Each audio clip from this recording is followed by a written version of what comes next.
All right. Okay, good evening, everyone. This is the West University Historic Zone Advisory Board meeting of Wednesday, February 21st, 6 p.m. Let me do a quick roll call of our expansive board. Jim Glock. You muted. I'm here. Damon. Damon's here. Rick McDonald here. And we have a non-voting member tonight that's joining us, Sarah Pardo. I'll make note of. Okay, first item, second item on the agenda, approval of the minutes. Did Damon and Jim, did you have a chance to look at the minutes? I did. I motion to approve. Second. Jim? I'll second the motion. All in favor? Aye. Aye, unanimous. Thank you. Sorry, I'm secretary tonight. Making a few notes. Jody, item number 3 on the agenda is call to the audience. Was there any call to the audience? We did not receive any, and I'll just note for the record that Rachel Sarah, also non-voting member, has joined. Oh, hey, Rachel, good to see you. Good to hear you. Hello. All right, let's get to the meat of the meeting. Item number 4 on the agenda.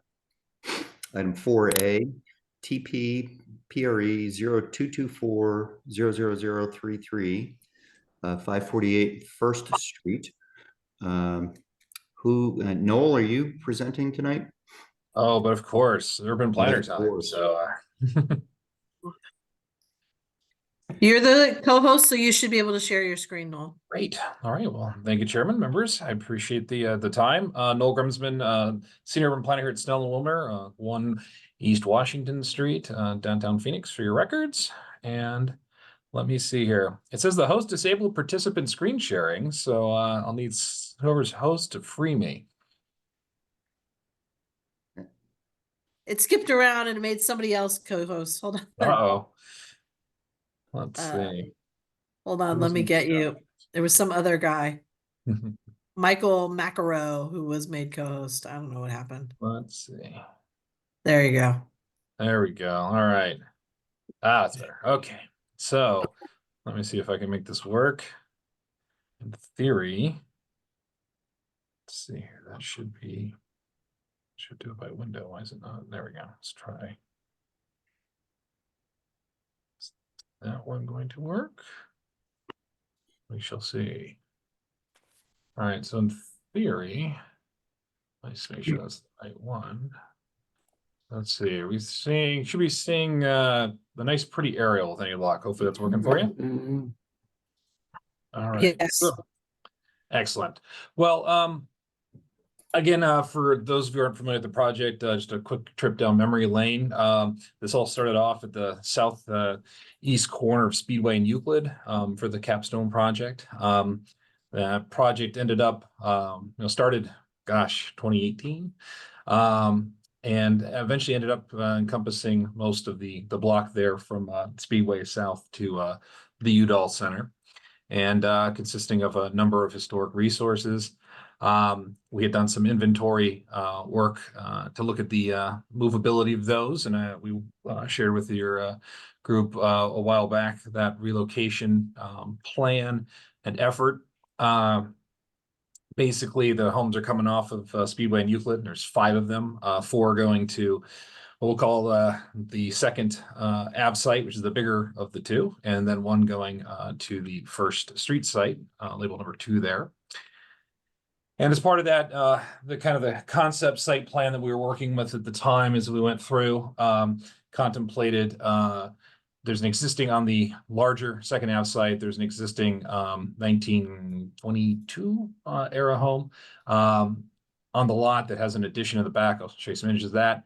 That addition element would have to be removed, and that would free up space for 812 East Speedway, and then 818, 814, and 1036 along the south side of the site. And there's some images of those homes there.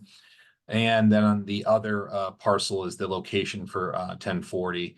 There is an existing home there, but it's a non-contributor. So I'll touch on that as we go in. So we went through that plan. One of the comments or questions we had with the community was making sure our relocation plan retained the historic contributing nature of the homes. So as part of those efforts back in late 21, went through the process with the Tucson Pima County Historical Plans Review Subcommittee, as well as the Historic Sites Review Committee at SHPO. And that recommendation, all of that went forward up to the keeper of the National Register of Historic Places.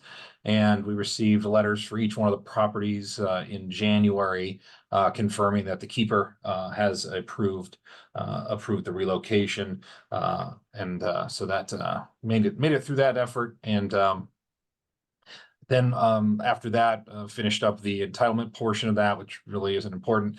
But also as part of those efforts, had our historic documentation relocation plan approved by Mayor and Council on January 9th of this year.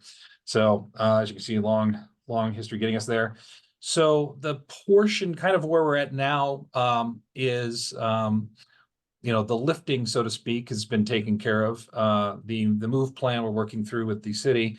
And so now it's really the placement plans that, because of the overlay, obviously require the review of your committee as well as the Plans Review Subcommittee. And so as part of that effort, we have a couple of applications. So the first one is the First Street site, kind of the simpler of the two. And so we've got the demolition permit in place for that non-contributing structure. But we do have the replacement plan for that. And it's a fairly, again, elevations of the home out on the site. And these are some details that were included in our plan materials.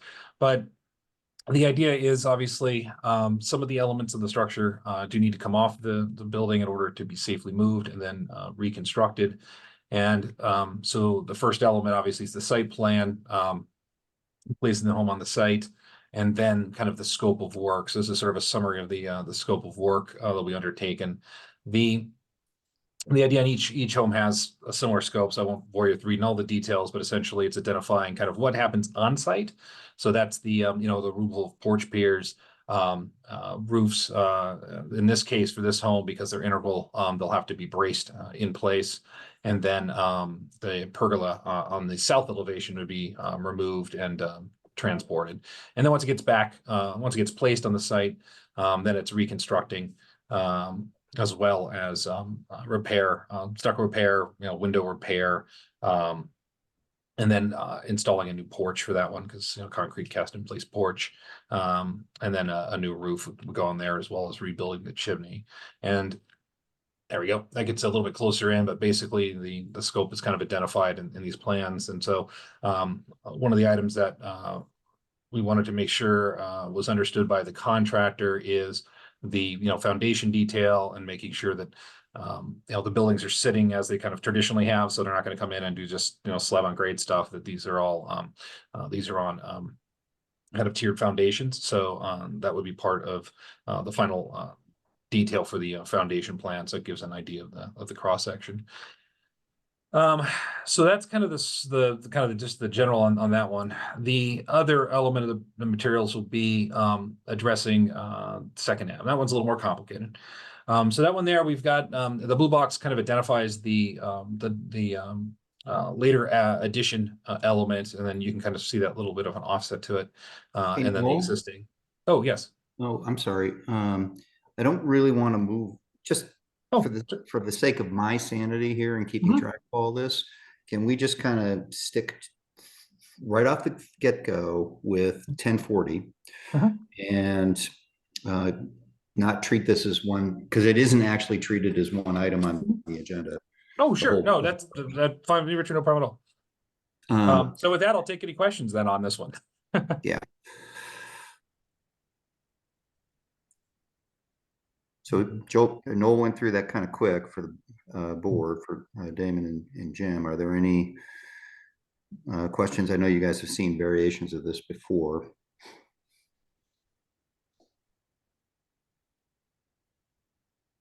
I have no questions. I'm comfortable with what's being proposed. I guess maybe I'm puzzled why I thought we dealt with this, but that's fine. I'm happy to deal with it again. Whatever keeps the project moving. Uh, Well, go ahead, Jody. Yeah. Yeah, so just to break in a little bit on that, you basically have your discretionary process and then you have your permitting process. The discretionary process is the one that says, you know, these are the theory, you're taking it through to mayor and council to approve.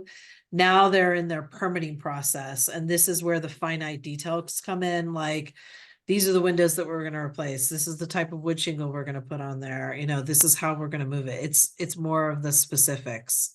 Thank you, Jody. Of I'm this sorry stuff. to be such a yeah. Oh, no, No, that's no, good. no. This No, is a great. very complex review for us because there are so many moving parts over such a span of time. So it's good to ask questions. And right now for today, this is a courtesy review. So part of what I want to stop and pause is what do we need to tell Capstone Knoll that we the board will need to see when the formal review comes in front of us for moving this particular building. So there's two elements to it. One of which is the demo of the existing, which as far as I understand has been approved. Jody, you can correct me if I'm wrong on that. Correct, because it's a non-contributing resource. You'll recall, Rick, that I sent you, I think it was Right. this one. I sent you per the code just to make sure that it was classified correctly when they submitted for the demo. Both you and the chair of the Plans Review Subcommittee agreed that it was classified correctly. It was constructed in 1947. Which is outside of your period of significance, which ends in 1930, which is what made this a non-contributor. Right. So given that, really what we are going to be asked to look at when this comes back for a full review, for formal review, is what do we need? What are we going to want to see next time with respect to how this is going to be what it's going to look like, or what the plan is to put it in position at that particular address, 548 East First Street. So, I mean, for example, I can say that Noel, one of the things that I'd like to see in your formal presentation is an actual schedule. You have photographs of each of the elevations in the package, north, south, east, west.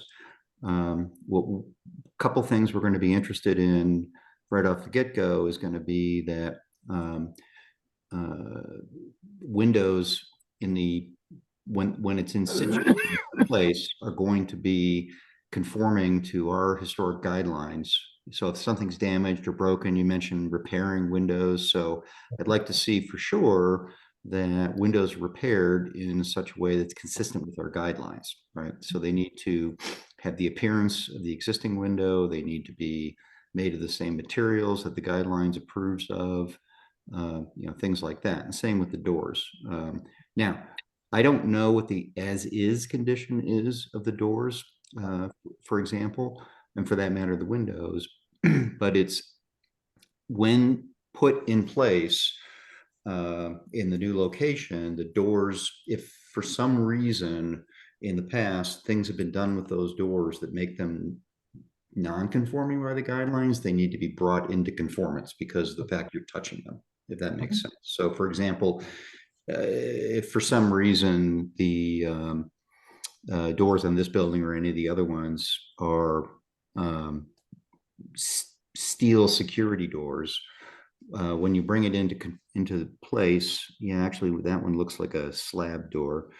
They're going to need to conform to our guidelines. That makes sense? Yep.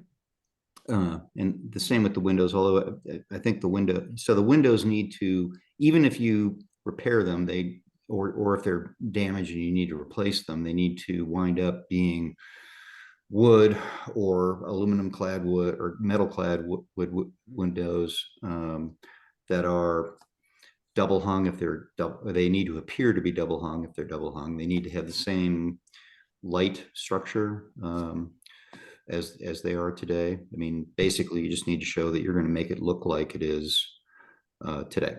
Does that make sense? Yes, and and what makes this one a little unusual too is the fact that I almost view this as a rehab versus kind of what you're used to, where it's an addition or some sort of modification. It's this is really a goal of bringing these back up to their back up to standard. So understand it on the doors and the windows, and we'll get a little bit more information on the kind of the current conditions, I think, to add to our note sheet as well. So it's kind of clear what, at least as of right now, we know needs to be rehabbed, or if it's in good condition currently. Right. And rehab is a common thing that we look at, by the way. Somebody's bought a house and the windows are, non-functional or in bad shape. They want to fix them. And, we help guide the presenter in the direction of having something that's actually conforming to what the standards say, in spite of the fact that they may have inherited a structure that wasn't that way in the first place. If that makes sense. No, it does. Perfect. And I know also, Noel, there is a degree to which that I don't quite understand at this point. There's things that are part of the move, and there's things that are part of what the planned owner is going to do to them later. And it's important for us to understand the distinction. So it's what is the state when you're done with them that they're going to be in? And I know they're going to get handed off to somebody else, but that isn't what we're actually reviewing today, or not today, but that's not what we'll be reviewing in the future. Yeah. Yes, Chairman Michael, I think the thing that's our objective would be is the exteriors are all complete and in place, and so that any additional work by the owner once they're kind of handed off would be interior work they'd be doing. So okay, that's helpful. That clear on that. Okay, given that, Jim's got his hand up. So in the photos, this particular structure does not have the typical basalt rock or whatever, lava rock type of support foundation. I presume it has wood floors inside. And I'm just kind of curious on the plans that were flipped up briefly, what the new structure is going to be sitting on, and whether or not the exterior appearance of that is similar to what was there, because I can't really tell what was there from the photos that you show, or whether it's just going to be a raised concrete slab and not have any crawl space. And not that crawl space is our purview. I mean, again, it's the exterior appearance, as far as I understand, that we have to be perhaps critiquing, but I'm just kind of curious. And so I'm looking at foundation detail 21040. And I can't quite follow. Yeah, it's a little hard to see here, and I apologize. So what you're looking at is essentially a footer and then a CMU stem wall, Right. and then the house, and you can kind of see in section it Sure. sort of sits on the stem wall here, and then the floor is actually above grade quite a bit to match up with what's occurring on site. So when you look at okay, that's great. So this particular structure mimic that. today is sitting on pretty much the same thing. It's obviously not a rock foundation. It's a concrete block foundation, or do you know? No, And does it matter? I'll defer to Jody and Rick, and people understand historic stuff better than I.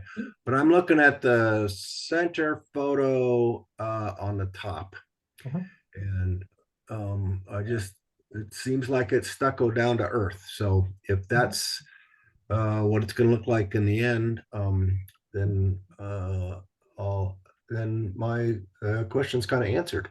But I'm just kind of curious about that particular aspect of the feature, because are all the homes similar to this without a separate material as the supporting foundation? You're gonna find out, Jim, they are not. Really? Okay, yeah, I don't want to I'll just confuse leave it with things. No, there's a no. lot of variety, Jim, so it's a good Yeah, question. yeah. Right. Okay. So the answer to my question, I think, is yes. It's gonna be stucco to the ground and look exactly like what we see. That would be our intent, yes. Okay, thank you. And- My comment was, Just Okay, to, let me let Damon talk. Oh, thanks, Rick. I guess I'm a little confused by orientation. Mhm. I think this house is 1040 North Euclid, right? Mhm. And I think the front door of it faces west. And are these elevations? Hey, Damon, I'm confused about the your audio's orientation. Like, breaking so, up. yeah. Um, Ah, yeah, so, hmm. Damon, good question. So 1040 is a little unique in the fact that it's, the only duplex building. So it has kind of two fronts, so to speak. So the orientation of it, today, on site, if you're looking at it straight on, that you can kind of see that doorway and entry that's on the left. And then there's that kind of second porch element that's on the south. And so when the placement plan basically orients each one of those openings towards the street. So that elevation along first and along second would each have one of the entrances from, because today it doesn't have the one of the entrances is kind of a side yard. And because we're on a corner lot, they give us an opportunity to orient it, each frontage to the right of way. I guess I think that what you're currently showing in the south elevation here is Mhm. really the front door. Am I mistaken? Roger, since you're on, can you hear us?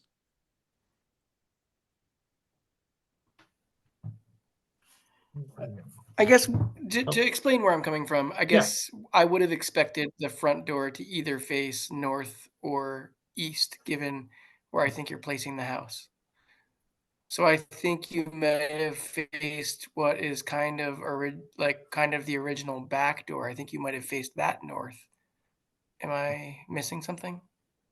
Not well, let's see. So this is where's my north? So I'll do this one. So my front elevation, so that door's on the left, and the south elevation is on the right. So the south elevation should be the north elevation. So then that would put, which should be tilting it that way. So that elevation actually,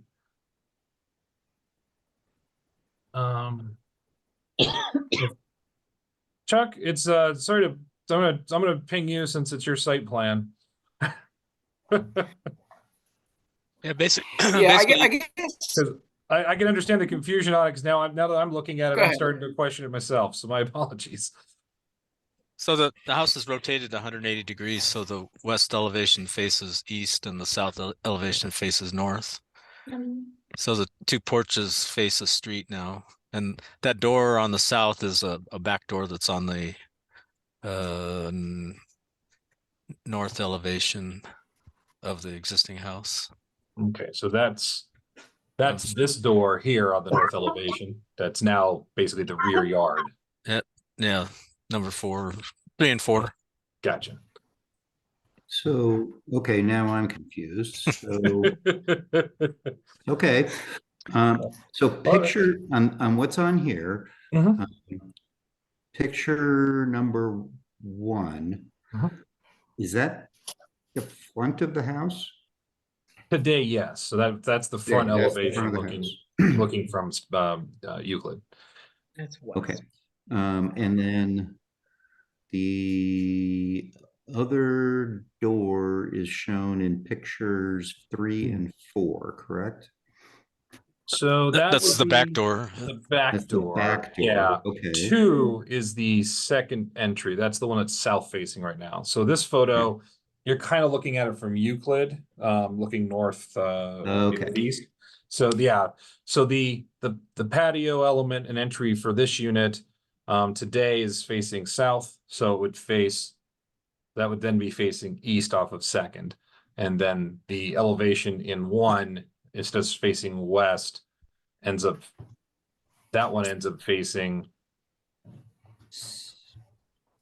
that one. Wait, one's the hold on. No, Okay, one is, yeah, so one is the Second Avenue frontage then, and 4 is the one that then faces first, because if looking at it, if you're looking at it from Euclid, if Second Avenue, the way to think of it, Second Avenue is Euclid, and you were looking at the building from the street, the south piece would be the one that faces First Street. Can you go back to the previous chart real quick? Yeah. I am trying to follow you. So. So the so Oh, okay, I got it. So you're rotating this thing. If I look at the picture on the right here, the drawing on the right, you're rotating this thing 90 degrees clockwise. Clockwise. Yes, that would be the way to think of it. Okay. And Wait. Oh, Chuck, Go wait, ahead. we got it wrong? It's 180 degrees. Yeah, Chuck had already said 180. It's oh, it's 180. Oh, Oh, okay. yeah, because you're inverting it, because the image 1 is now, instead of facing west, is now facing east. All right. Okay. And 1 is the front of the house, and that's gonna be on Second. Yeah, and then image 2 now is facing north. Okay. Yeah. Okay. I've one. That orientation makes sense to me. I was just, one of the documents I'm looking at online, it was unclear if it was the, I don't know. I think there's some, I think some of your elevations might be messed up in your plans, but what you just said verbally, I think makes sense. Yeah, I agree. Hey, Yeah, Like I'm looking at online, one of the proposed elevations shows what I think of as the front of the house as the south elevation. But what you're saying is it should be the east elevation. It might just be an old version of your plans or something. Yeah, it might be a typo on my part when I was putting that together too. There's a few of these, so my apologies if that's the case. Okay. Jim, may I recognize you? Yes. With these additional photos, I do see a basalt block foundation on the north side, right? And number 3? Yeah. And number 3, yes, and number 3, and in a bit of number 4. Yeah, you've got better eyes Is than I that going to do. be? Are we going to get to see that in after the relocation? Is that important to other members of the board? Am I off base?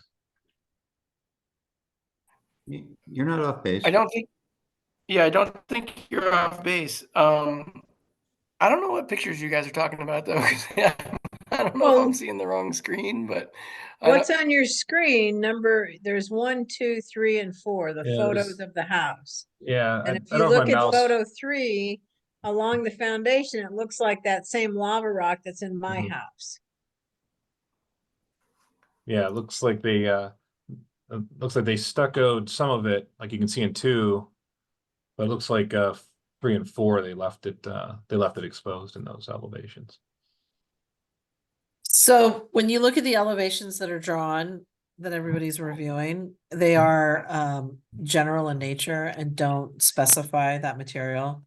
So as part of the staff review for the formal review that's coming up, I've made comments that they should specify those materials for each of Okay. the houses. And we're gonna ask the same, I mean, the board would want the same thing, Noel. No problem. We've got architecture teams on taking good notes, so we'll make sure to get those Probably a updated. good idea, next time we see this formally, and Jody may want the same thing, is these photos are fine for tonight, but I would want somebody to like walk a little closer to the house and actually, those stem walls are important. So take a little bit closer pictures and just talk about what you're gonna do, and as Jody said, the materials. And in general, whether it's the doors, the windows, the anything, the stem walls, the materials, having the materials called out will be very important to us. Great. And then as far as kind of the approach, we'll obviously add additional information to this. Is this a good way to present that information as far as making that clear for everybody? A Little type of notes, but Typically, what we would like to see on drawings like this are things like actual window schedules. So you've got window 1, 2, 3, 4, 5. And in this particular case, if the intent of the plan is that they're all going to be as is in the new when it's relocated, say as much, but then also acknowledge that, you know, window 1 is a double hung, one light above one light, and window 2 is a casement window, or, you know, they need to be all called out explicitly. And then in cases where you might need to make a change because what's there is non-conforming, such as, you know, maybe I think I saw a door on one of the pictures that would be non-conforming and need to call out what you're going to do in its place. If I look at the south elevation with porch and pergola, that door looks non-conforming to me. That looks like something somebody bought at Home Depot. no problem. And you're kind of in a situation where the as-is state of some of this stuff might not carry as much weight as you'd like it to, if given that you're picking the whole thing up and moving it and touching everything, we're going to go back and look and say, well, it never should have been that way in the first place. It's not what the architect intended, and you need to kind of, since you're messing with everything, you need to fix that. Now, it looks like all the windows to me on these pictures are fine if they survive, but the doors might be problematic. Understood. Rick, can I make a comment? Yes, of course you can. So that non-conforming door actually looks like it was added in to that. It was probably windows that went there and they cut it down and made it a door. If you look to the left I of the am kind column, of noticing that myself. Yeah. if you look to the left of the column, you could see what is probably the original door in that location. You can just tell by the way that it's cut down through the center. Yeah. So the question is, are you going to keep those 2 doors there? Are you going to restore that door to a window? That's something that you probably want to address. Yeah. Okay. I can tell you,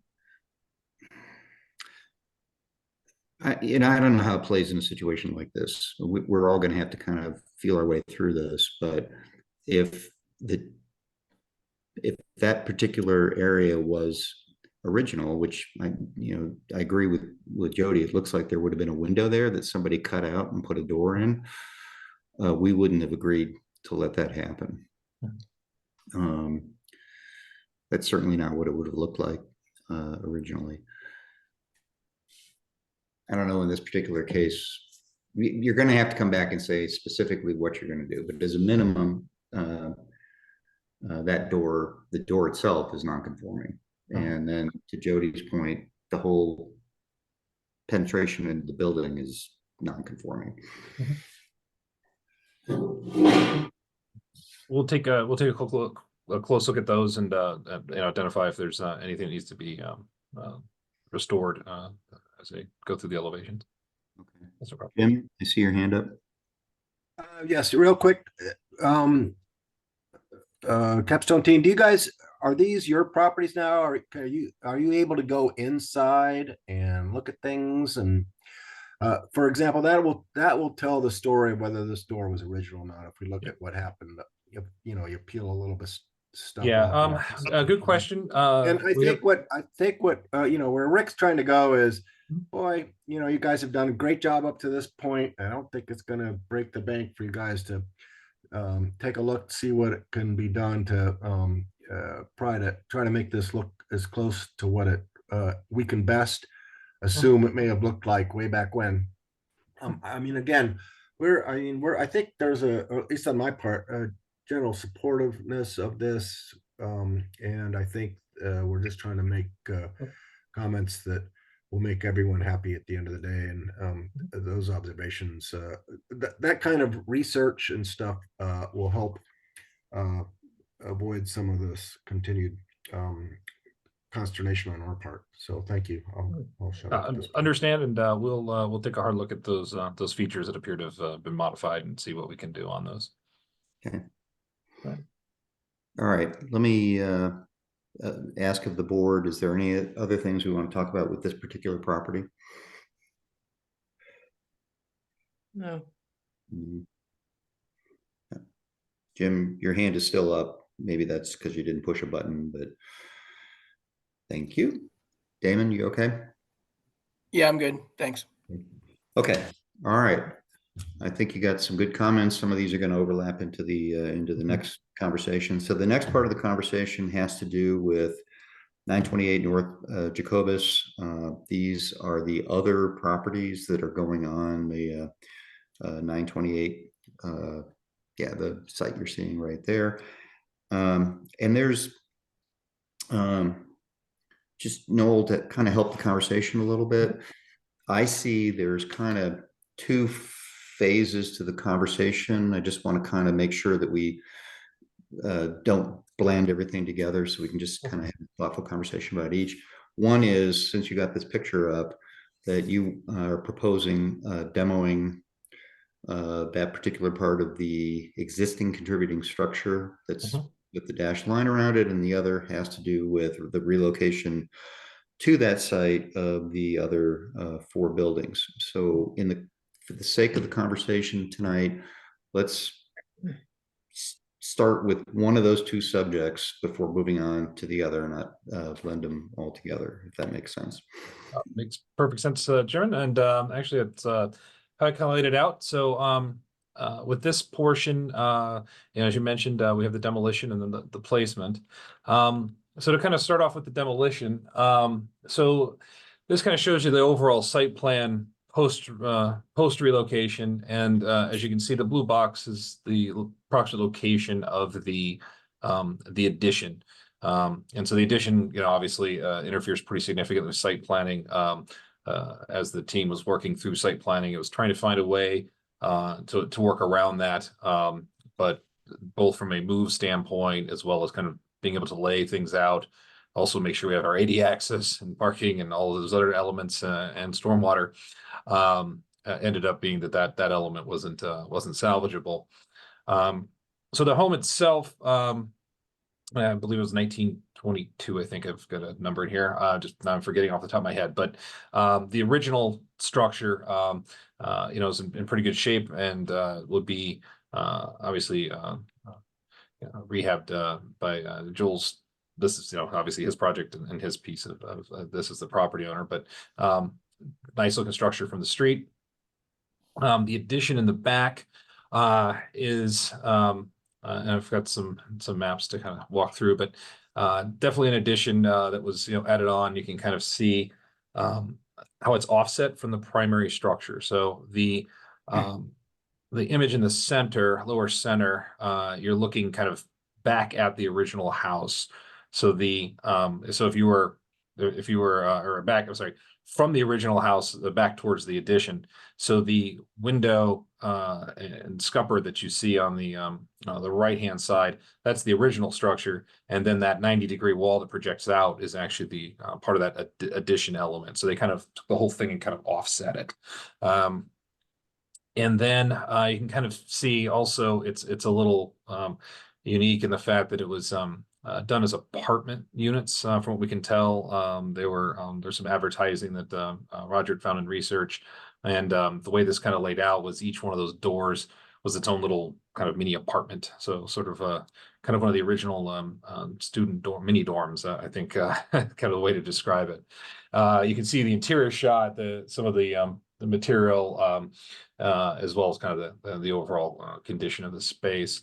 It's been heavily modified over the years. In looking at kind of the history of the property, as you all know, Sanborn maps are an excellent tool. And the 1922, shows the house on the site, as well as the 1930s. So this little Adobe addition doesn't show up until 1945's map. And you can see there the little kind of offsetted jog to it, as well as the interesting shape of the back building. The request would be to take that element out, and then to basically restore that back portion of the structure with basically just a matching stucco finish to clean that element up. The nice thing would be that it would take out the view currently of the non-conforming addition from the street elevation, which is that lower west elevation. So it would cure that offset condition, and put the house proportionally to what it was traditionally like. And then I think that was pretty much it on the demo. I've got a little bit more of a full report that you'll see with Roger's research in it regarding kind of the background of this element. So I'd be happy to take any questions, Jeff. Hey, Jody, this is Rachel. Am I allowed to ask questions even though I'm not technically a member right now? Or I don't know how that works. Yeah, that's how we've kind of been treating it. You can ask questions. Okay. That's You fine. just ultimately, if there was a vote, you could not vote, but you could Got it. ask. Okay, I am curious. And I guess once that addition comes down, Mhm. if there's evidence that there was a door or window, will that be part of your proposal to put a door or window back in that section of the connection? That's a good question. I'm not sure of what the original condition of that back wall was. So I think we can definitely investigate that a little bit more and get you a better answer as to if there was historically an opening there or not. I didn't really anticipate you having an answer right now. Just wanted you to think about it. So Noel, my guess, kind of pulling a thread on Rachel's question and her also, I don't think you'd know the answer. If you go back to what Jim said earlier, I think once you, in all likelihood, once you start peeling those walls apart, there's going to be framing that's going to tell you what's there. Mhm. And I appreciate you haven't done that yet, so you wouldn't know. But those of us like myself who've gone through a similar process have discovered that sometime in the past, oh my goodness, there was a whatever there, and it's obvious when you see the original framing. And in all likelihood, the original framing is still intact on the original building. So I would like to suggest that rather than accept that would just be stuccoed over, that once that the part of your proposal will be that once you actually tear that building down, that you would honor the design that you find. Maybe there's a window there, maybe kind of looking at your east elevation. It wouldn't surprise me that there's one single door and one single window, kind of like a mirror of what you see there, right? It's a very proportional building, so I think your suspicion is probably Correct. on point. That's actually, I think, I'm not insisting, I don't think we would insist that the next time we see it, this for formal review, that you say that is what I am going to do, but I would suggest that what I'd like to see is that when you do the demo, you will look and see what it was and put it to that, rather than just have us say we're going to stucco over the whole thing. So, so for the purposes of an approval, and maybe Jody, this might be more for you, is could we basically have a rehab elevation like we have here, but add some notes regarding you know, if evaluate, and then if there's existing infrastructure there that tells us there should have been a door or window that we would replace with something obviously it matches up with the other side, something along those lines work. Yeah, and that could be something that they ultimately, when it comes to for a formal review, they can have that as a motion, as part of their motion. It could also be something that is done later on as a minor review. Once you tear it down, so they can kind of get a feel for what's what. Okay, cool. We'll add some notes accordingly. Great. Jim, you had your hand up.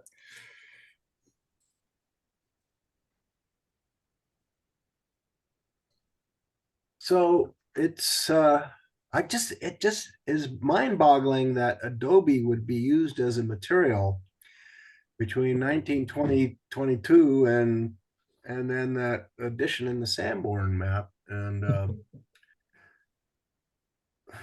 I don't know what to say about that, other than I did have my ears bent almost off my head the other day by a past board member who says, oh, we need to take every effort we possibly can to save Adobe in our community because we're never going to get it back. It can't get moved, yada, yada, yada. We already gave on the Adobe on Euclid.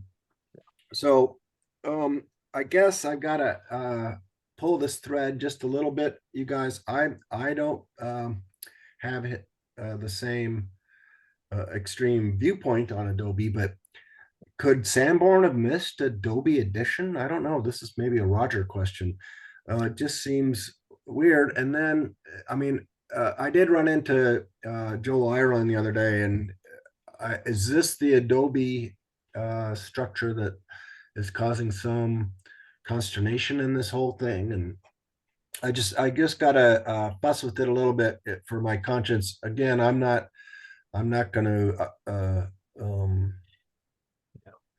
I'm not going to slow things down. I'm certainly going to support its move, but I kind of wanted to get a sense of where this Adobe came from between So the Jim, 20s and the this 30s. is Jim, this isn't the Adobe structure that's an issue. It's the one that's Okay. over on Euclid. Also, so I worked on a set of houses over in El Presidio where we restored everything with Adobe. So Adobe can still be put up, just the building code doesn't actually allow it anymore. So it's kind of like a catch-22 there. It's also cheap. It's dirt. So, this going up during that time frame, it was probably just what was available to. Yeah, think about it. It was the Depression. Okay, thank you, Rachel. So that would be my educated guess on that. Right, I'm done. I just had to Yep. relieve my conscience and bring it up and make sure that there's a sentiment out there that kind of holds Adobe in high regard. So I'm not in the same planet, but and Jim, no, you're right though. The and to Rachel's point, the Adobe that's on the project site was the one that unfortunately wasn't salvageable, and there was a lot of discussion on that one. So this is an interesting addition, but I think it's a little less concerning from what we heard during our outreach process. It was really focused on the one over on Speedway. Well, thanks for listening to me. I just had to get it off my chest. I'm done. I'm happy with where we're heading for sure. So. Okay, so to tie a knot in this one, from a courtesy review point of view, you've got Sanborn maps that show This addition is outside of the period of significance. And you heard our comments about, we need to honor what once you tear things down, honor what was there, which you can't know, I know, until you do that. Although, in all likelihood, having walked in the interior of that building once or twice myself, which is a hazard to do, you probably could figure it out today just by walking through it. But regardless, I think what you're hearing from the board is you probably have adequate evidence that that addition isn't part of the original, and is not part of was not done in the period of significance. However, just tearing it down and stuccoing probably isn't the appropriate thing to do. Just looking at the elevation, that's probably not what it was originally. And we really would like to see something in your plan when we see this formal review to just look and see and acknowledge that.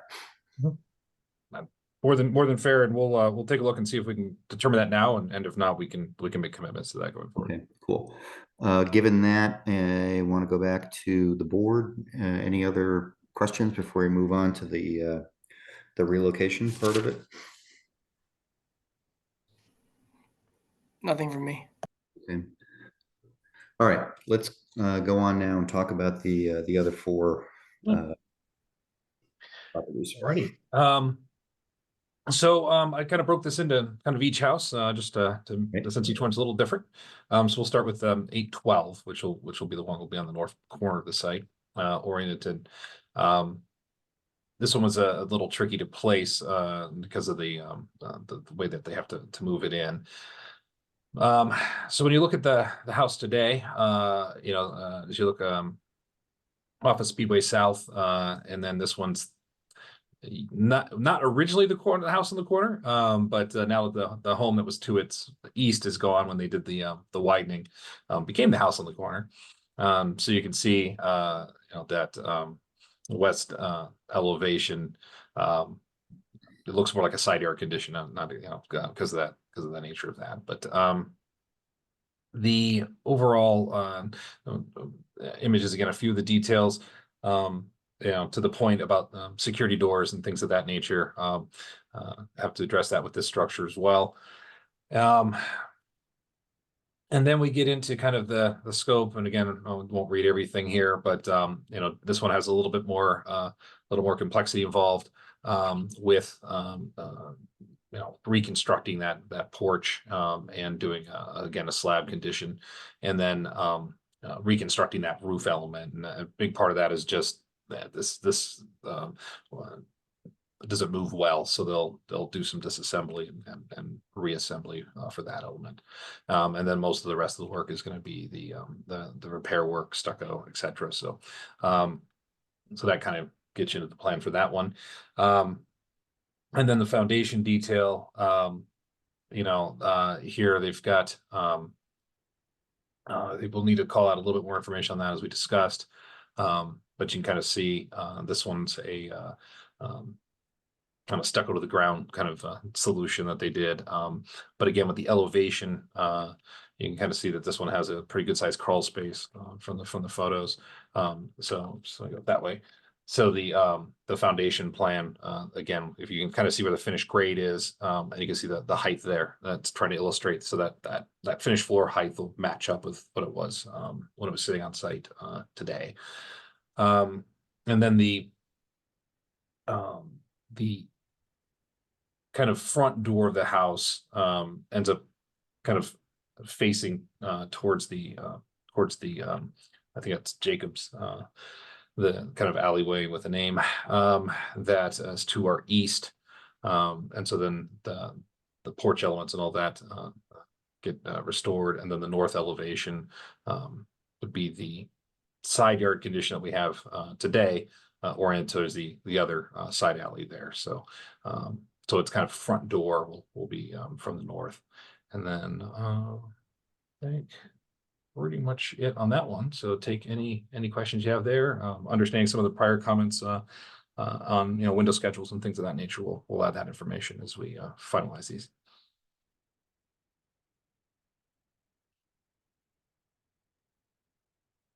Hey, Rick, I have a question. Yeah, Jody. So on a number of these houses, there is more than one chimney. There's the prominent chimney that usually stands proud on the side of the house, but if you look at their roofs, some of them have smaller chimneys. They're probably for the kitchen or something along those lines. I'm Mhm. curious to know, and then like in this picture on number 2, you Mhm. can see behind the swamp cooler, the chimney over Mhm. there. So I'm curious to know, I am a proponent of having them rebuilt on there, even if they're faux chimneys, because they still speak to the history of the house and what was there. But I'm curious to know what the board's thoughts on that are. I agree that they should be rebuilt, Yeah. whether they're real or not, or functioning or not, I should say. I think historically, the board has been pretty clear on that in the past on other properties. And Thank you. great question, Jody. And the functionality of the, again, especially of the internal like kitchen vent type one, it'd be okay to replace. It wouldn't necessarily be functional, but it's something that maintains the look. Yeah. Correct. Yeah. Seems Yeah. fair. I mean, we have historically, Noel, even in areas where we're okay with the floor plan being altered such that there's no reason to have a window there. We want there to have the appearance of the same window, even if behind it is a wall. Mhm. Right? So it's the same thing. It just from the street, from the outside, from all 4 elevations, it needs to look the same. What are the windows? Look, you got this thing up right now. The south elevation, picture number 4. What are those windows? Do you know? I do not know. They do not look original. Yeah, those look like they look like they're aluminum. I almost want to say they're the two sides look like they might open and the middle might be fixed. So casement windows. Yeah, kind of a weird one, but that's my guess. But we can get some more information on those. But you can tell compared to the other windows, those definitely are not factory. I guess I'd like to offer that to save everybody some time and frustration, perhaps, kind of look at that pretty carefully and see what they are and bounce it off of what the guidelines are, before we come back to the formal review and just, they might be fine. They might be steel casement windows that are just something I've never seen before. Certainly, we'll dig into those a little bit more as well. Damon, do you have something you want to say? Yeah, I noticed a note that says regarding the truss work for the porch that minor adjustments may be needed to meet code requirements for framing. Yes. Can you expand on that? Maybe requiring each house some fire and building safety.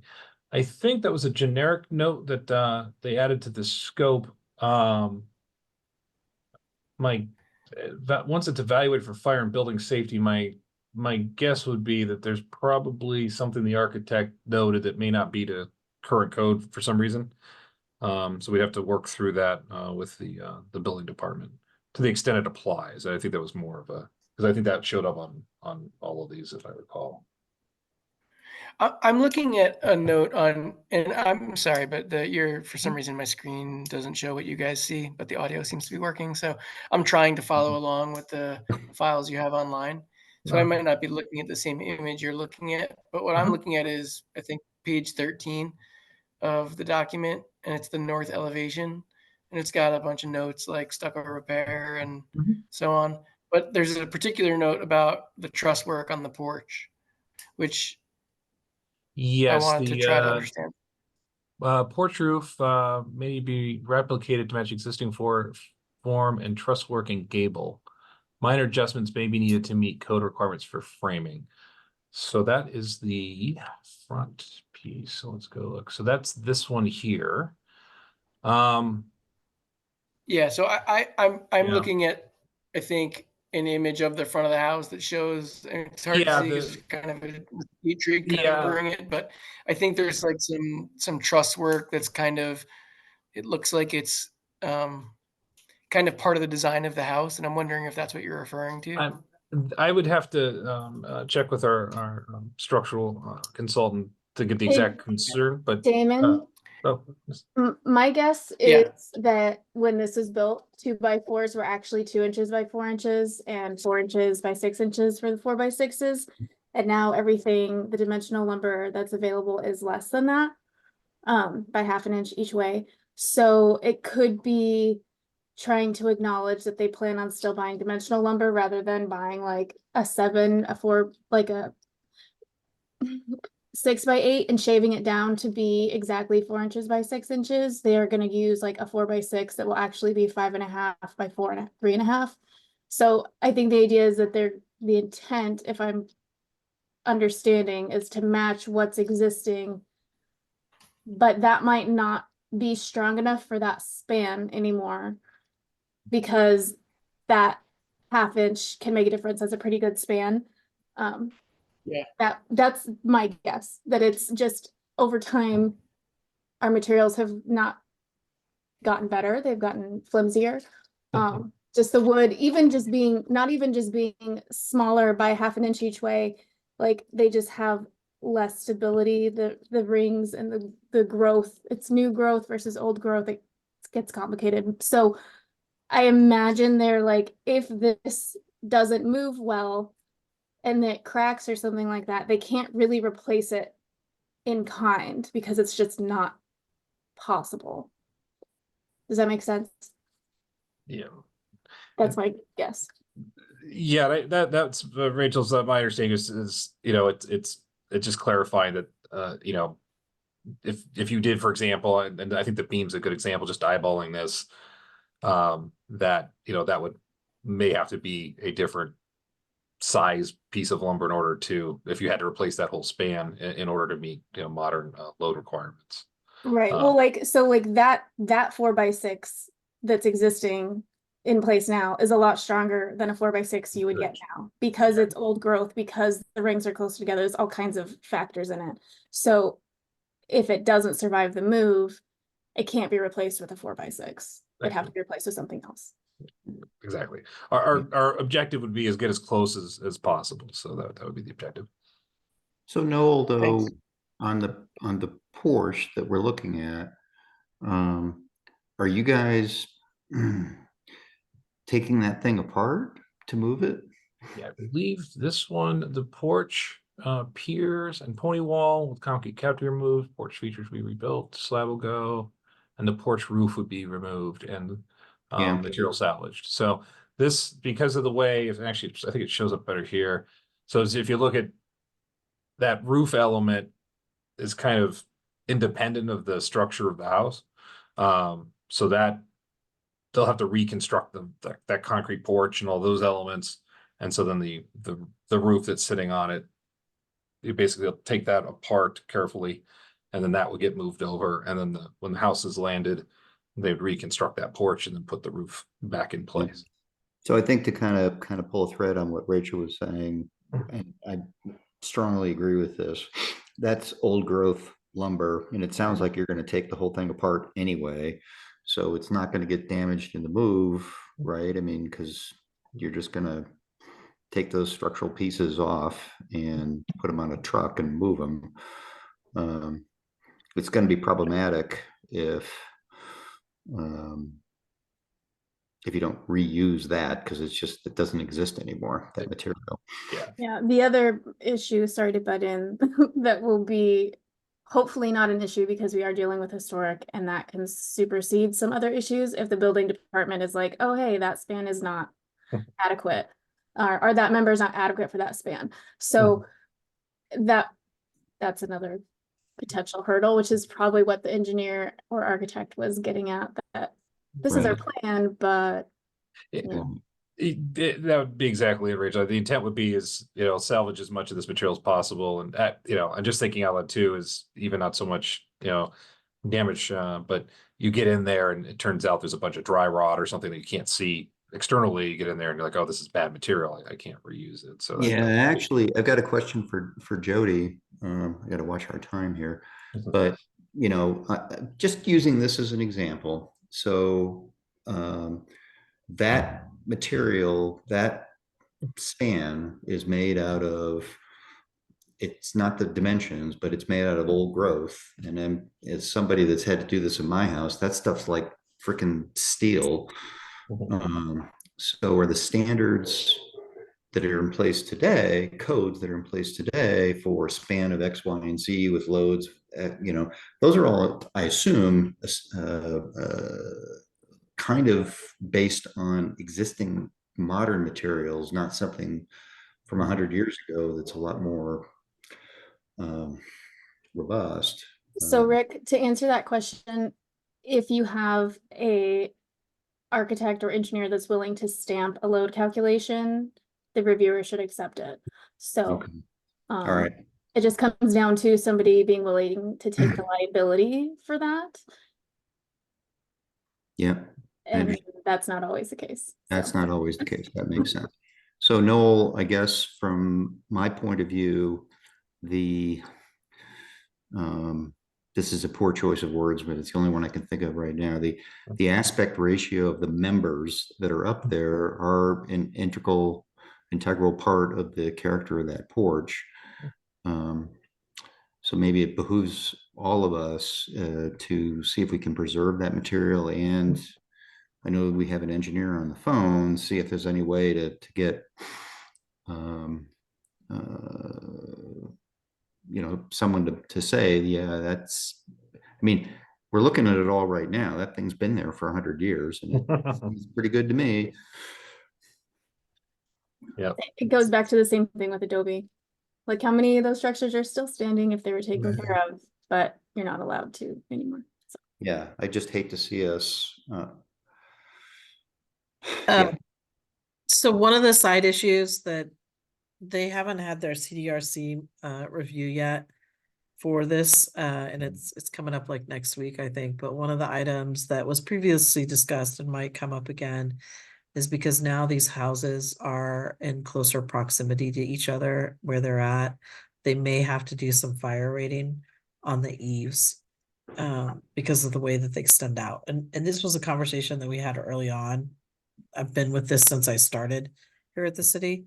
And so it is something that just be aware that they may have to do some modifications to adjust. Isn't it like, isn't it our, I mean, I hear what you're saying, but Hold on, let's do this. Damon, go ahead first and then Jim. okay. I hear what you're saying, Jody, but I mean, isn't our job to try to protect the historical structure? And so if offset is a problem, then doesn't that mean that they're proposing to put too many historical houses on this plot? Like we should be taking the position of we're opposed to changes to like the eaves because of fire rating and so on.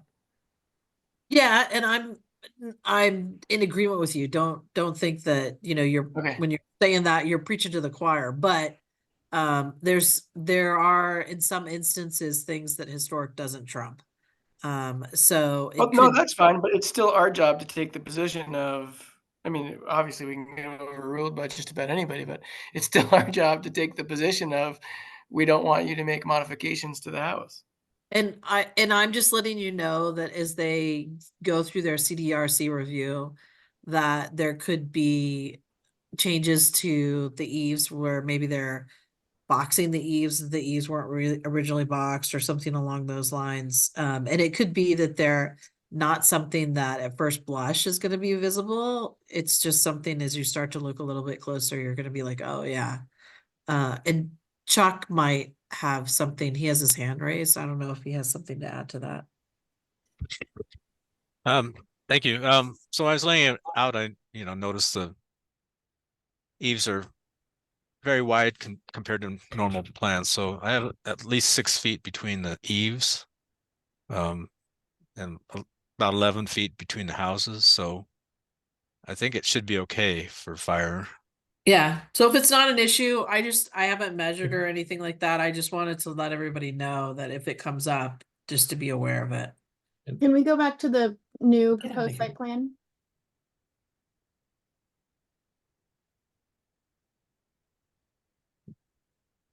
So on their range, you can see the primary walls and the dashed lines represent the roof overhang. And you can see Chuck did a careful job of trying to get those separations in place. If Yeah. it's 3 feet per eave, so the 6 feet, then it shouldn't be an issue. Yeah, and I think to Damien's point too, our in working with P&D, to try to minimize any changes that would have to be required. Our goal is to make that as minimal as possible.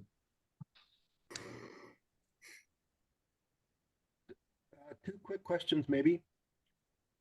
Go ahead, Jim. So, I mean, at the end of the day, isn't this going to be Joel's headache to deal with and not yours? No. Good question, Joe. And then secondly, I worked for a structural engineering firm, and we did some historic stuff, and I can't believe that you can keep the dimensional appearances of the members and find a way to cleverly strengthen them to perform the structural responsibilities that they need. You can inlay steel into wood or do something that would be able to deal with the spans and stuff. So I want to just kick that can down the road, see what you guys end up running into. Yeah. I agree with Rick. I mean, every time I've remodeled my house and pull out a 2-inch by 4-inch piece of clear redwood, which seems to be the wood used, it's saved and salvaged, and it is used for all kinds of cherished purposes. So this stuff is far tougher than what you buy today at Home Depot for sure, and it's straight and it isn't warped and full of water and whatnot. But anyway, just my 2 bits on that. It's not to slow down tonight's conversation, so I don't think you need to comment on it unless there's some major faux pas that I ran into. No, Jim, just to clarify, so our part of our obligations are to get these homes landed. The exterior's brought up to standard and ready to roll. They've got some contractual relationships over who's doing what. But at the end of the day, Capstone's here, and until these things get their C of Os and are ready to be remodeled interior wise. So we're part of the reason we're here. I appreciate that. And I think maybe next time we see this, Noel, and I want to move on to the next unit because I'm watching the time. Maybe have your guys think about how to reuse the existing members for those trusses and get some engineers to maybe think about how they can justify the reuse of those to keep the appearance, the aspect ratios, the dimensions of that lumber the same. Because none of us really want to see you have to do silly things, my word silly, of steel reinforced Home Depot 2-bys, right? We don't want to do that. We don't want to go there, especially considering that from what I can tell, looking at it, those particular lumber elements are in good shape and they're straight. Richard, to your point, it's also in our interest. I mean, it reduces costs if we can, take it off and keep it and everything's good. That's better for everybody all the way around. So that would be our objective. So we'll have them take a closer look at those and see if there's anything that's overtly concerned. I need to ask the board, are there any other questions regarding 8.12? All right. So 8.14, that'll be in the middle, facing south. 8.14. Yep. So this is it today. It faces Speedway today, so it does face north. You can see the various elements here. Again, kind of some of those. To the foundation comments we were discussing earlier, you can notice, especially along the east, west, and north elevations, lots of the stone, and then on the south side where there some additions over the years. Not as exposed there. Again, some more details on some of those features and elements. And then this one here, essentially the foundation stem wall, basically take that apart and salvage that material, which can be basically the idea would be to reapply that to a modern foundation system, and then the front porch would also be inventoried and salvaged to relocate that. The roof and eave in this one can mover can move that with steel columns, so that element will just stay in place. It'll just be reinforced. And then the rear wood frame addition, which is that kind of funky thing in the back there, we would get rid of that and restore the backside to its. Can you go back? What? Oh, certainly. I'm sorry. No. What are you getting rid of? That's this in photo 3 on the south elevation. You see the kind of projecting lean-to elements. Okay, I see it now. So you're gonna get rid of it. So we'll take that back down to the original back wall of the house, and so that I think will be a nice enhancement of that. And then obviously, rebuilding the porch. And then they will, with this one, so a lot of the fascia boards, specifically on this one, and the woodwork was going to be repainted and refreshed because it's in rougher condition. And let's see, anything else? We got the windows. We've already talked about those. Rebuilding chimney, et cetera, et cetera. So this is kind of the scope on this one, to give you an idea of what that looked like. So I think on that south elevation, we'll again, I think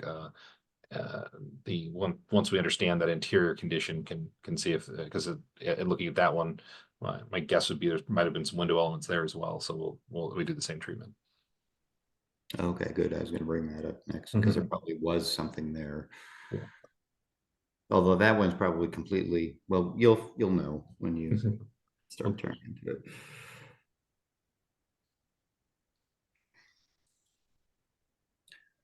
So the idea is you're gonna take apart. I mean, it's gonna fall apart, all the basalt, the piers, or I'm sorry, the stem wall and all the porch elements. And in the end, when it's reassembled, it's gonna appear to look the way it does here. Yep. So that would be the objective. There would be mimic that with underlying modern material, but then apply those to it. Yeah, I wanted to ask a clarifying question on that. For the foundation, it sounds like you're going to basically put in a concrete stem wall and then try to put the existing stone on the outside of it. Is that what I'm understanding? Yeah, that would be a modern stem wall, and then the finishing material would be the recycled basalt. Okay, and then what about for the porches and the stem wall, kind of in front of the porch? So for the piers themselves, they're calling out to actually take that and basically number it, disassemble it as much as practical, and then use that to reconstruct those elements, because that's essentially like the patio element there, and then you've got the column as well. That the idea would be to try to so catalog those will that. actually be masonry stone. Put it back, structure. yeah. Utilize that to restore the front. Plants. Gotcha.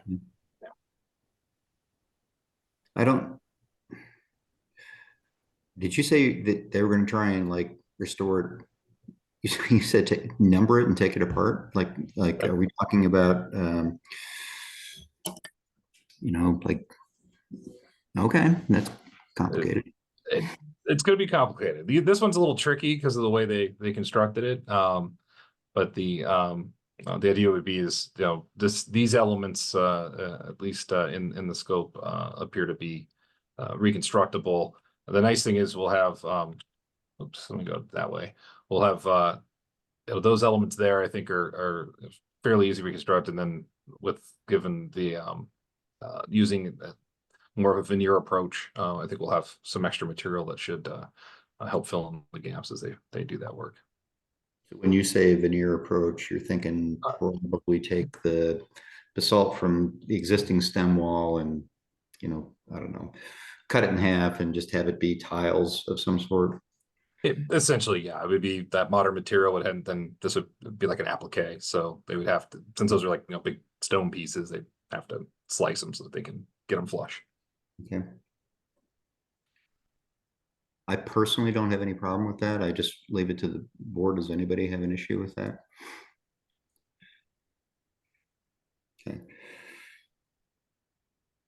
I, Mhm. I would ask you, Noel, the documentation you present next time, given that you're using that material, the basalt, the composition of the mortar you're going to use is something we're going to ask about.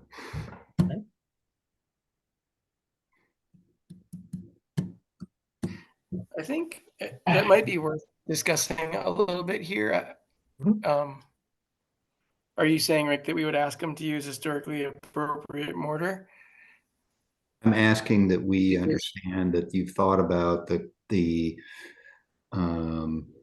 chemical interaction between whatever mortar you're going to use and the material you're using. I'm not necessarily saying it has to be exactly the same mortar, at least I'm not, but I want you to think about whether or not there are levels of, have somebody look and make sure that the content of the mortar, the ratio of the lime to the other materials is such that it won't interact with the basalt in a negative way. Gotcha.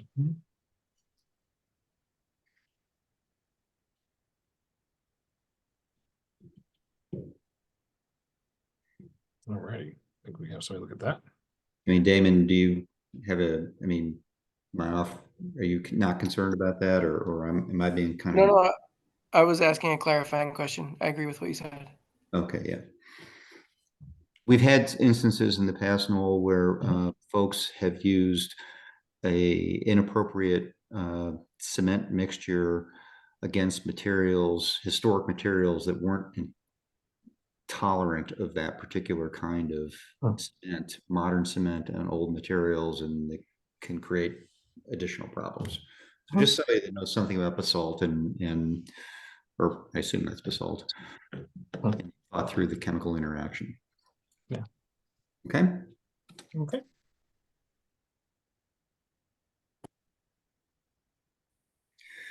I don't have any other questions on 814. Does anyone else on the board? Thanks. All right. Okay, let's go to 818. 18. All righty. So 818. So this is another one that faces Speedway today. This one has some interesting river rock, which again will be recycling and reusing a little easier with this stuff. But this is kind of your views. These are some of the details. You can see the kind of unique post details that they did here. And again, those some of that stone detail. And then the plan on this one would be to take the porch piers, remove that cobblestone, salvage all of that, reuse that. Same with the applique to the foundation elements, as well as taking those kind of clustered porch elements and relocating those there, and then removing the cobblestone from the chimney, basically disassembling that and salvaging that and utilizing that with a new chimney. So it'd be a modern chimney with the applique approach. The porch roof be removed and salvaged and relocated. So the chimney would be rebuilt to match, height, and then exterior of it sheathed with the cobblestone, so it looks factory.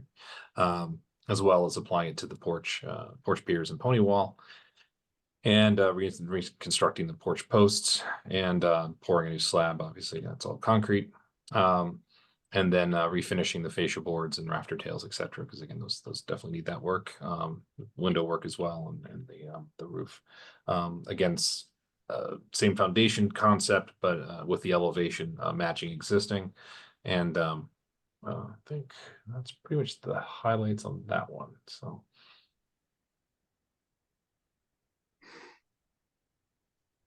All right, questions from the board?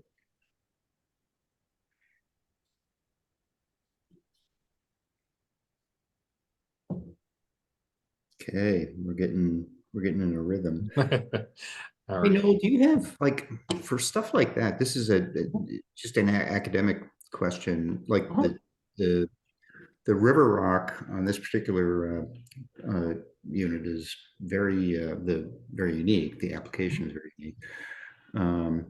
Do you have somebody in mind yet who's gonna do this? It seems kind of artisanal.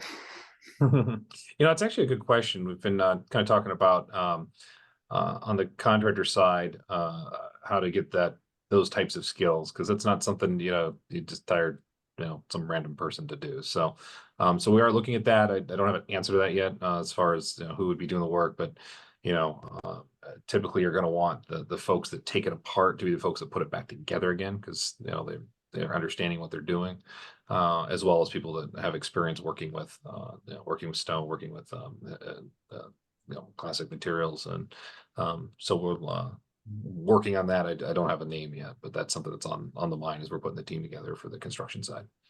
Yeah, okay, thank you, appreciate that. Obviously, we don't weigh in on who you have do stuff. It's just this particular one is requires a little artistry. Yes, but there's a reason they don't use this stuff very often anymore, going back to our earlier conversation on materiality and construction costs. So so it's a little unique, but I think we can find some folks that have some experience. Okay, all right. Okay, 1036 North Euclid. Alrighty, 1036. This will be up front. So this one will actually be the twin to the existing structure. So as you're looking from Second Avenue, this one will have a pretty prominent position, and I'm actually pretty excited about that. I think this is a pretty unique structure. So that'll be a nice nice placement for it. So this one today is facing Euclid. So it'd be moved over and facing Second Avenue. Has those kind of cool column elements, that unique roof detailing. I know there's probably a word for it, I don't know, but it's an interesting roof design. And you can see some of the other details here with again more of those column elements. And jerkin head gable, that's the word I was looking for. So there is a term for it.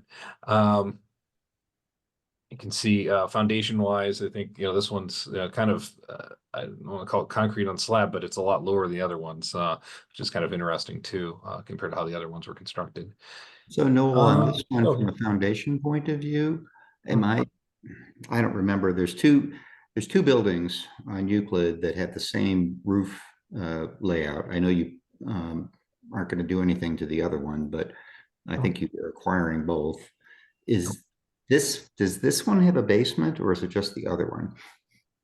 I'm not 100% sure. Just looking at the photos, I'm guessing this one doesn't have a basement. Okay, so the one to the south then does. Might be. Okay. And those ones obviously we'll be back to talk to you all on the rehab on those ones as we get further down the road. Okay. Let's see what else we got here. It's not our purview to worry about the interior, but I just was curious whether this one was on a slab completely, or is the one that had the basement. Yeah. I'm pretty sure this one didn't, but maybe it did. So I can actually find out a little bit more about that one. And then similar kind of treatment here, again with so the one unique one on this one is our overhanding curved eaves. We actually have to take that apart to make it fit the move route. But the porch can stay. So it's a kind of an interesting scope for the mover. And then the piers are all independent, so they can actually pull all those guys out and move them. So once they stabilize the roof, those elements can be moved. So it's actually will make it a little easier to put those elements back in. And then obviously they'll be put back in once we get the building landed with a new porch, the floor being paved or poured, patching stucco, window frames. We've talked about that stuff, and put those curved roof eaves back on the building, and then rebuilding the chimney. There's the specific note about above roof level, which I think is because it's above roof level now. So so it'll look like that in the future. So take any questions on that one?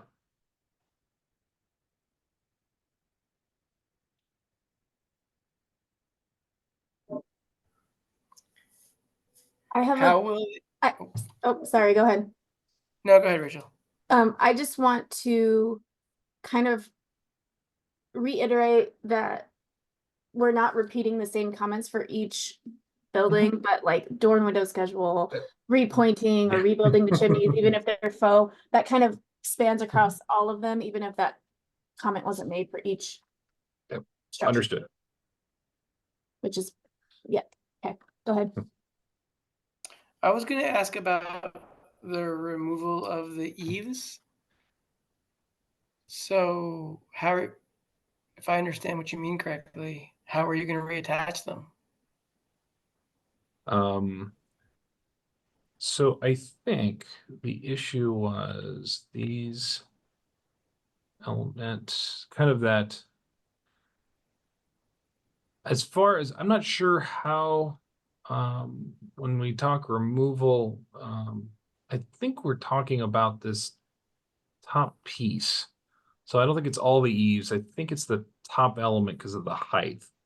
Roger was having some audio trouble, so but I can get more information on kind of exactly which piece needed to come off.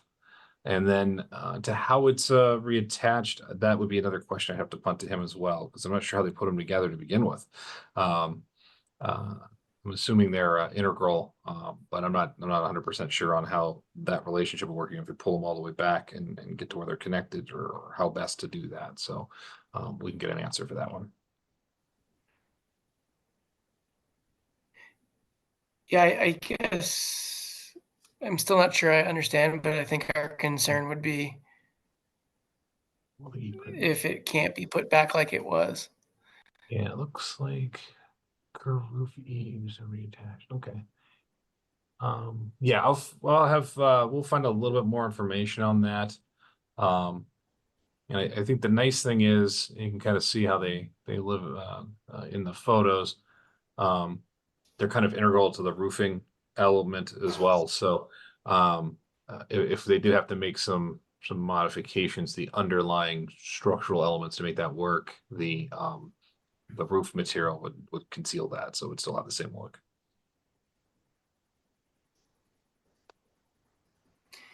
The note that I'm looking at says it's a width issue, so Yeah, I'm sorry. yeah, I think I it don't was know. width. I say height. Yeah, I think it was width. I apologize.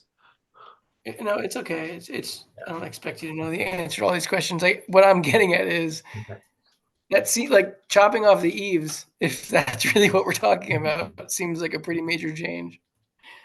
So I think if that's really what's being proposed, we would really want to understand more detail and also like why it really has to be done, or if there's, another route that can be taken or whatever to prevent you from having to do that. Yeah, we'll get you some more answers on that one. I think that's a good question, too. Well, depending on the answer to that, if you're gonna wind up, having to reshingle the whole place, which sounds like you might. Just, let's try and understand all that. I think that is part of the plan. I think Yeah, that's thought I in here. think actually most of these get fresh roofs on them. Right. So, obviously, the other ones from a shingling point of view are, somewhat by comparison conventional. This is not. And that whatever you want to call it, gingerbread or what element, the way this looks, I know there's a name that you had on a previous chart. Yeah, it was, where did he have it? I just saw it. Jerkinhead Gable. There we go. Just don't. It's a fun word. Yeah. I've never heard of that before. I Googled it right after you said it. And that's just like that little front piece. It's not actually like any of the curving part. So that's just really? that Oh. little like, I know, because I was like, oh, and then yeah, so it's just that little like thickened top part, I guess. I don't know. Oh, I see what you're saying, Rachel. Okay. Well, yeah, I don't know what that over curve. I mean, I assume if they have to cut the eaves off and all that, they would look at how it's constructed and just make sure we have a good detail of how it can go back together. right. Yeah. Yeah, it's interesting now that I'm looking at it more carefully. Right, the Yeah, it's kind The of peak of those thicker. gables is a curve. It's not a point, right? On the inside, in particular, it's rounded. So that must be, is that what you're saying? The jerkin head part is? Rick? That makes sense. The jerkin head is when the gable ridge comes out, it's just a little clipped portion at the end that goes down slightly. So it's not like a full hip, it's just like this little, Okay. that's the jerkin head. It goes back to, thinking about construction and skills, that's, you don't see that anymore. That looks like a lot of work. Well, right, that's a lot of work. And we just, obviously that is a like dominant feature of the house, so right. Yeah. We just And it's definitely not all of them, so that's the good news. I think his No. plan was looks like the one on the side there might be problematic. So we'll get a little more information on that and how that would come back together again. Okay. Okay. I think that's all my All right. houses. Any other questions from the board on 1036? No. Okay. All right.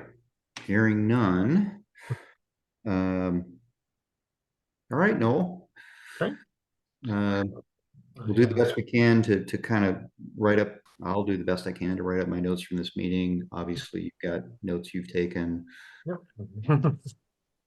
So that'll be great. And I appreciate everybody's time and attention to this. It's been a long project and we're really really excited to get to this part of it. I think it's this will be a neat little complex when we're finished with it.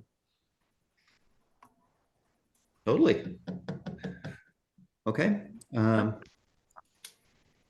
Assuming no other questions from the board, going once, going twice, then thank you. And we look forward to seeing your formal presentation. All right. Sounds good. Thanks again for all the input. Okay. Thank you. Thank you. Have a good night. Have a good night. Bye-bye.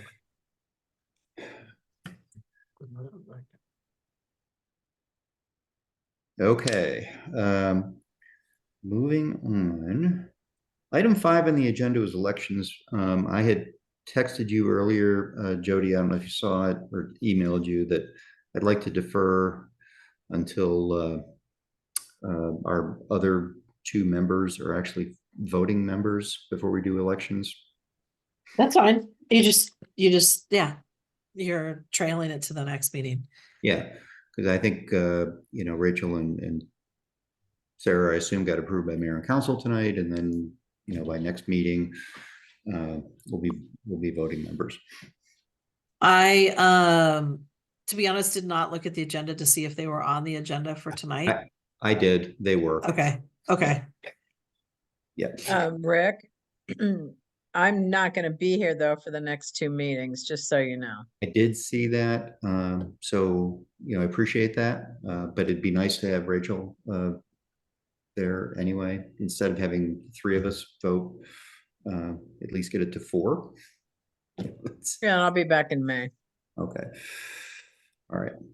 Okay, I think I might be gone April meeting. Let me double check really Okay. quick. Well, I'm talking about March. No, I know I will be here next month, but I'm pretty sure April I won't be. All right, so we'll greatly increase our ratio. Okay, so we're gonna punt on 5 or defer on 5. And that brings us to 6, which design guidelines process discussion. Jody, I assume you want to lead that? Yeah, so we did meet with the city attorney's office to kind of figure out what the process would be. When you look at the code, it's really not laid out how to, if you amend the design guidelines, where it goes and who does the approvals. So they kind of were looking at, really, it's part of the technical standards manual, which is not UDC. So it's not like code driven. Code driven items typically go to mayor and council for approval. But with the TSM with the design guidelines. It looks like it goes to PRS.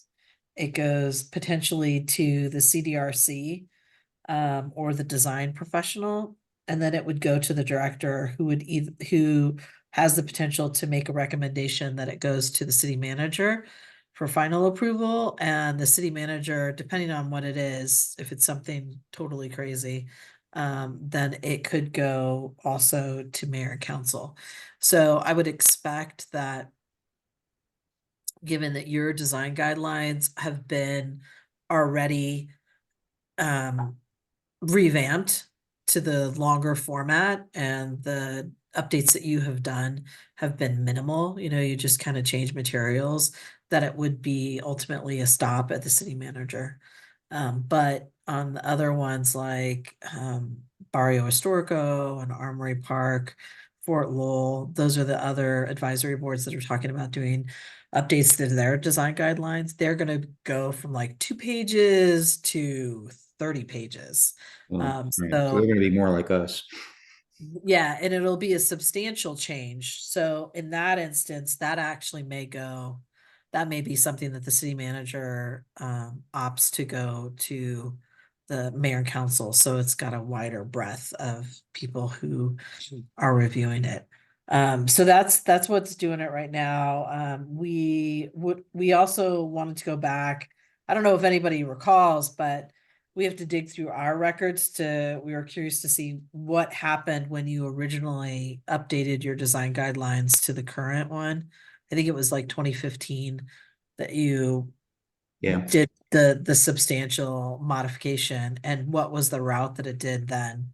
Because we just wanted to look at it for comparison. And I'll be honest to say that we have not had the opportunity to go back and dig through those records to figure that out yet.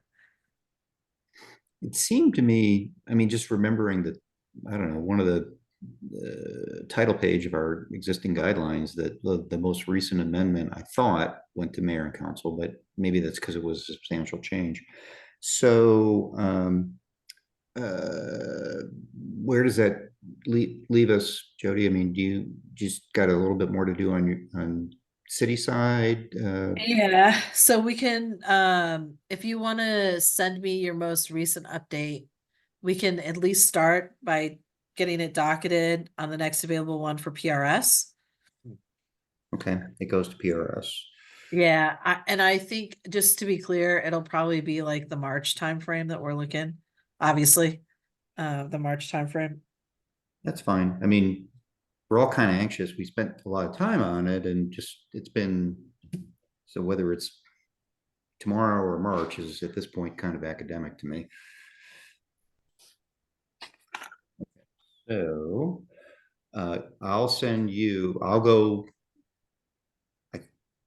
take the action to get you what I think is the latest version. I think you have it, but I'll just, double check.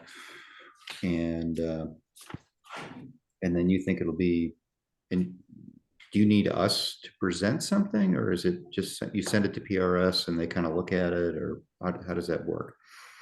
So it would be helpful, I think, to have the track changes version so they can see the changes that you made. It probably is not a bad idea to have one of y'all there, so if they have questions, they can, there to answer it. Okay. They typically, just so you know, they meet at 1 on the second Thursday and the fourth Thursday of the month. Their meetings start at 1 p.m.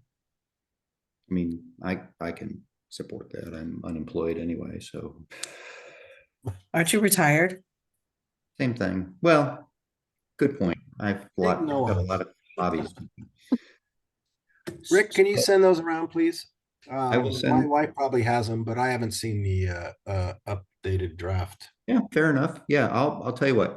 What I'll do is I'll get them out to the board members, in the next few days. I got to go find them. I think I know where they are, and then give everybody a little bit of time, and then shoot them to Jody and say, go ahead and put us on the agenda.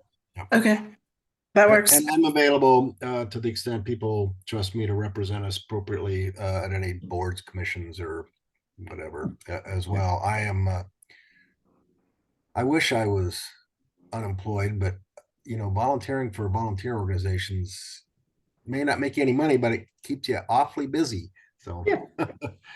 Okay. I have a quick question before we go. Jody, that training that's coming up, Oh, right. Oh, that's staff updates. Hold Sorry. on. Oh, sorry, did I jump skipping the ahead? agenda items. Okay, so are we done on guidelines? I think we are. All right, staff updates. We have training. We're doing it on the evening of the 28th, which is next Wednesday, and then March 2nd, which is mid-morning.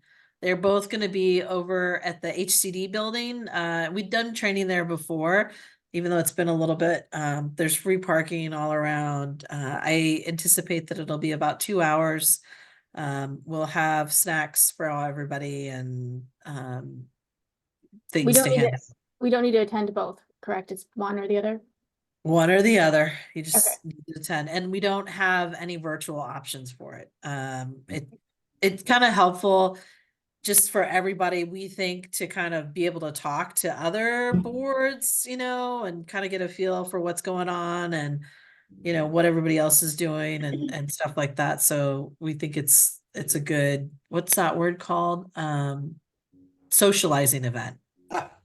Is that the word? No. Close. Sure. No, it's not socializing. It's oh, forget it. It's too late. Now I can't think of the word. Networking. Networking. Thank you. Thank There you. we That's it. go. That's Okay. it. Um, So, yeah, do we okay. need to RSVP to one or the other? I'll be out of town. I actually get back on the 1st, so that's lucky. So I can go to the one on the 2nd. No, I think we should be okay. The room's fairly large, so Okay. it's not like we have a limited space or anything like that. And we'll have all of the documents with us. So just as Okay. long as you attend one of them, you're good to go. Okay. All right. I signed up maybe for both. I don't know. I've, I don't- you know, Yeah, my I'm life's planning fickle. on the I may- second. Jody, I cannot Yes. attend either one of them. And that's unfortunate. We're putting together some packets of stuff, like materials, printed materials that if you need to, you can refer to. So I'll make sure that I'll get the packet to you. I have another one that's in Barrio Historico. He's out of the country. He won't be able to attend. Yeah, me Um, too. So, yeah, I'll get the packet to you, and then that Okay. way you have it to refer to. We want to like touch on some stuff like, Robert's Rules of Order, open meeting law, don't reply to all to the emails, conflict of interest, this is when do you recuse, and talk about development zones. We want to show everybody the TDC online. So, because people will go to you guys and say, hey, how do I apply for a permit? We want to make sure that you understand that. And That's great because I don't understand it for heck. So I know my side of it. But when somebody is like, oh, well, how do you do this? And I'm like, let me go ask and I'll get back to you. yeah, I feel like I used to understand. know, and now it's all crazy, so. yeah, that's fantastic. Okay, so Okay. aside Cool. from Sarah, I mean, Rachel, Damon, Jim, do you think you can hit one of those sessions? Oh, absolutely. Yeah, I should be able to make next Wednesday. Okay. All right. Well, so that's great. Anything else on the staff updates, Jody? Nope, that's our main staff update. Okay, Our future only staff agenda. update. Yep, future agenda items. Well, you'll be seeing these items back in a formal review. They're also doing courtesy reviews with PRS. the plans review subcommittee. And then once they have those comments, then I expect that they will be moving along for the formal review for West University. You also, no, sorry, I did that as a minor review. Nope, I think that's about it for right now. I have an unrelated WooZab question. Yes. So I'm working with Bourbon Bent to get their minor review going. They're on University Avenue. Oh, the fence. The fence, yes. And then I got contacted by, oh gosh, what was his name? Rick something? Rick Saldate, yes, you Yes. did for those, A TV box? I don't even know what that is. I haven't seen it.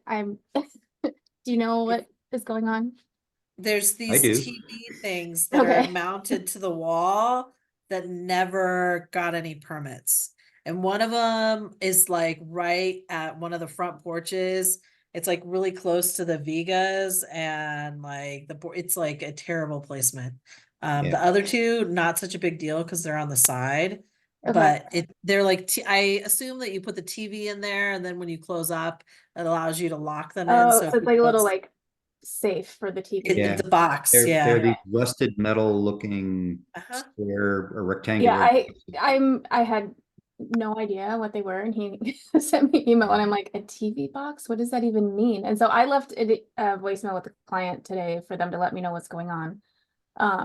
Is that something that would be a minor review then, potentially, or? It could potentially be a minor review, but I can tell you that one that's by the front porch needs to just be removed altogether. Okay, So that's, Rachel, we did a minor review on the fence. oh, you did, because I haven't heard anything. Well, we got all hung up on the stupid TV boxes. Oh, great, okay.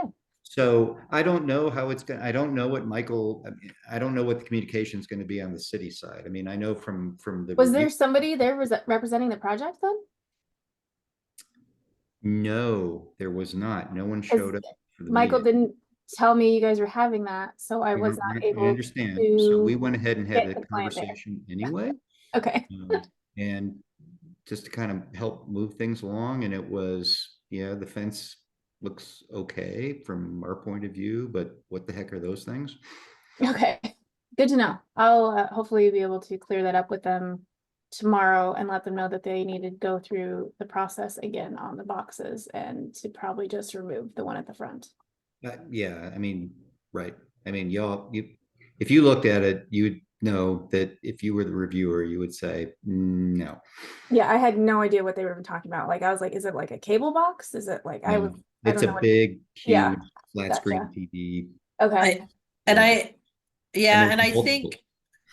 I think it was Pasco that must have put them up because when we were looking at doing an addition to that building, maybe before the pandemic or right at the beginning of the pandemic, those weren't there. And so the Pasco must have been the ones that put it up. okay, yeah, Okay. and then. I think that was after. I'm sorry, I Jamie. don't know. Whoever put them up, it's wrong. It's wrong and everyone's upset. Good to know. Defending Pasco, likes Pasco. Shoot, I had another question. Oh, so Ivan was told that I need to like log back in and I need to submit something else, but so if the minor review is approved, I mean, you don't need a permit for that fence, so. Rachel, I don't know if it was approved. All I'm saying is that we told Michael, myself and the representative from PRS, that we were fine with the fence, but we weren't fine with the boxes. And I don't know what Michael was going to do with that information. Okay, when did you guys meet? Recently? Like this week, last week? Last week. Yeah. Last week sometime? Okay, I'll reach out to Michael tomorrow and see what's going on. Hopefully I'll hear back from the owner. And we can get the TV box figured Yeah. out. Yeah. Well, so if you haven't looked at it, No, I haven't been down there, so it's TV boxes, plural. boxes, okay. It's like, I think there's like three. There's one on the front and then there's two on the side, I thought. Michael Okay. said there were more than that, but Oh. honestly, I know there's two on the side facing Geronimo Square. Yeah. And one on the front, and I thought there was another one. I don't know. I mean, I was looking from Google Street View. yeah. Okay, yeah, Rick, Sadalto, you said? He Saldate, yeah. he said that he would drive out there and take pictures for me if I needed him to, but I'm gonna talk to the client first and see what they have to say about it. They're pretty hard to miss. And they're recent, or they're not recent. If you were able to see them on Google Street View, they've been there for a while then. I don't know. Yeah. Jody, They're right? recent in the last 5 years without a permit. Gotcha. Yeah, I'm pretty sure they've been there for Probably. Okay, anything else on future agenda items, folks? It's coming up on 8. No? It's a question. Are we, I understand Capstone's got some accelerated scheduled desires. Is there a potential for them to want to get an out of sync review on our part? And is that something that the city would entertain? Or the chair? That is not something that I think that we've had a discussion about. You will also be seeing, in addition to the relocation, you'll see the Capstone new construction too, Okay. permitting phase. So that'll also come through. There are 2 historic buildings there that they'll be doing work to. Right. So you'll, not only will you comment on the new construction, but you'll comment on what's happening with the 2 remaining buildings. And are we done, Jody, talking about the Adobe? The ones that's proposed for demolition, Yes. not the addition, right? No, The house. the one on site for demo. That was approved by mayor and council. Okay, so we're done on that one. You are done on that one. Yeah. All right. Cool.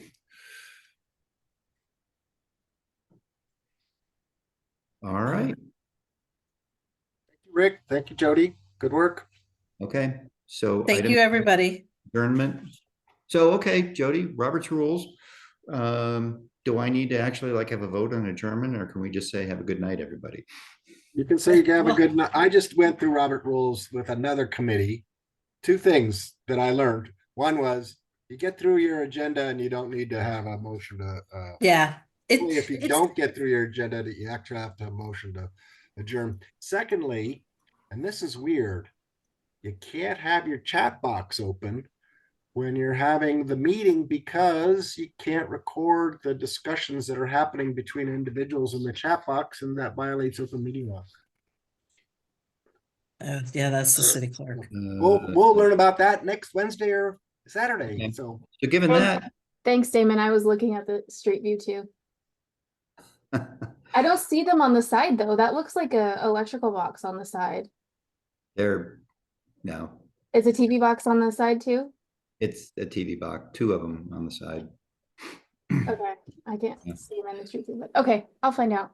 Thank Okay. you, guys. all right. All right, Good night, guys, everybody. without a vote, we are adjourned at 7:58 PM. Everybody have a good Good night. weekend. Good Thank you. night. New board members.